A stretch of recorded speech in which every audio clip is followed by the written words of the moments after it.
Right now, in this country, there are a lot of people saying negative things about immigrants.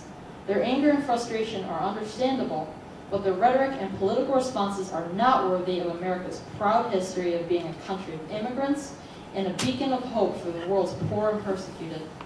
Because both sides in this debate tonight recognize the abuses of migrants as a moral issue that must be addressed as one, they will not be arguing that the rights of migrant workers and their families are not extremely important. They will both agree that we need to push for reform and protection of all migrants. How it is accomplished is another story. There are many ways to approach the solution to the ever-growing problem migrants are facing. The pro side of this debate will be in favor of the resolution, and the con side or negative side of the debate will be supporting an alternative solution. 20 years ago, the UN General Assembly adopted the International Convention on the Protection of the Rights of All Migrants. Workers and members of their families, also known as the Migrant Worker Convention. Michael and I believe that the 20th anniversary provides an excellent opportunity for all nations to live up to their core values and stand firm on the rights of migrant workers by ratifying this convention.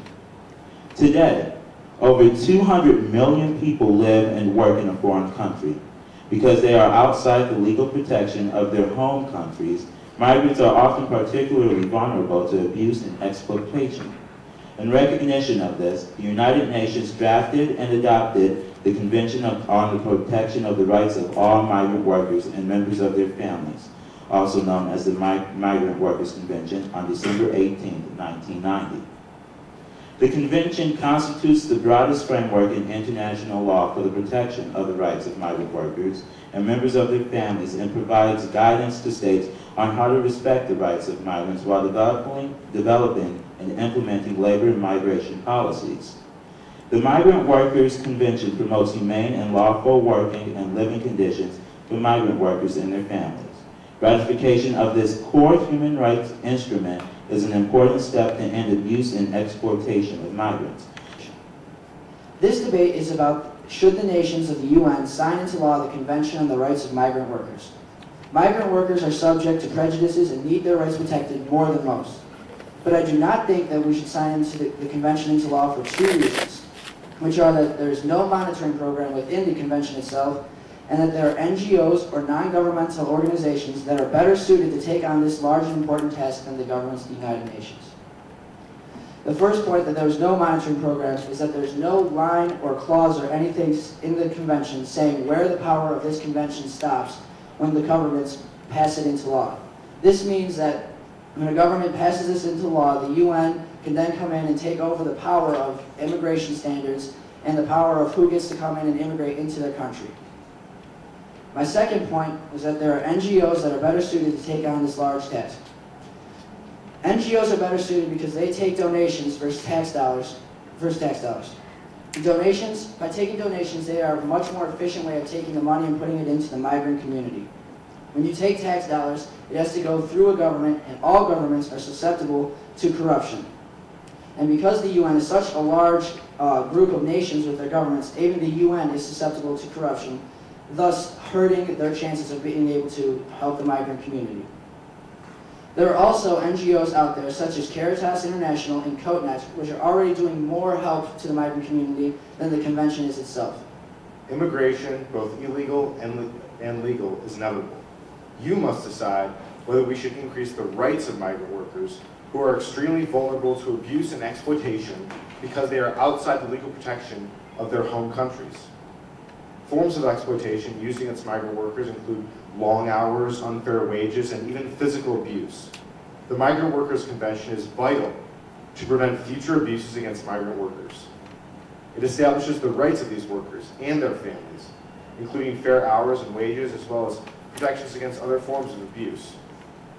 The Convention also includes many of the rights and liberties that are found in our own Constitution and Declaration of Independence. These include basic freedoms such as the right to life, the right to freedom from torture or cruel, inhumane, or degrading treatment or punishment, the right to freedom from slavery, servitude, or forced compulsory labor, the right to freedom of thought, expression, conscience, and religion, the right to privacy, and the right to property.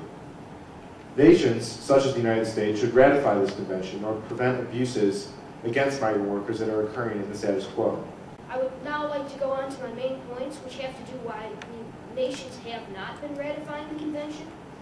And this is from obstacles to the ratification of International Convention on Migrants' Rights by UNESCO itself. My main points are economic factors, security reasons, administrative reasons, financial reasons, and a country study. Economic factors. The idea of a convention emerged when the Western countries were in need of foreign labor force. This situation changed radically during the 70s, and by the time the convention was adopted, concerns with unemployment had long become dominant, and migration was not a priority anymore. Moreover, the convention can be qualified as a pre-globalization document that does not fully take into account the changes in the world economy that took place in the last decade. Second, security concerns. A more recent evolution in national and international politics regards security and terrorism. The attacks on September 11 and the subsequent concerns over security issues have had important consequences on migration policies. In the Asian Pacific, country reports show that states are busy adopting counterterrorism conventions with little time left to consider other treaties. Moreover, in the field of migration policies, concerns over security have incited governments to consider anti-trafficking issues more important than broader migrant rights. Next, administrative obstacles. 1. Several states have little experience with migration policies. As a result, states are unable to cope with the task of evaluating the impact of the convention, confronting it against legal standards, and preparing the ground for political decisions on the ratification. Second, migration rights are already dealt with by other international treaties. This leads to confusion as states have no single text to follow. Financial obstacles. For several sending states, the implementation of a convention is costly and requires funds that are not available. Political obstacles. Many states express skepticism towards the United Nations.